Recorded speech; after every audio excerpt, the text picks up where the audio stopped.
Salutare tuturor! Acesta este un nou tutorial video oferit de compania Autodoc, cu instrucțiuni pentru înlocuirea pieselor auto. Deschideți capota motorului.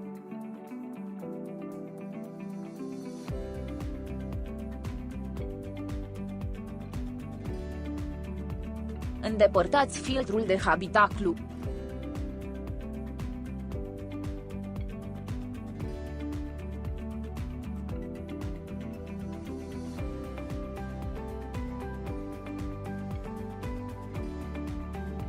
În descrierea de mai jos găsiți link-urile către magazinul nostru online, de unde puteți cumpăra piesele de schimb necesare.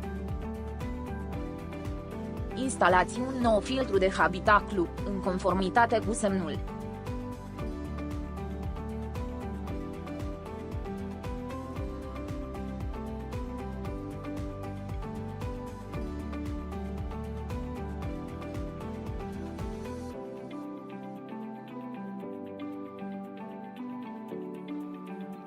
Închideți capota. Vă mulțumim că ați vizionat tutorialul nostru. Abonați-vă la canalul Autodoc și nu pierdeți noile filmulețe. Dacă v-a plăcut acest filmuleț, dați-ne un like și distribuiți-l și prietenilor dumneavoastră. Vă dorim o zi bună!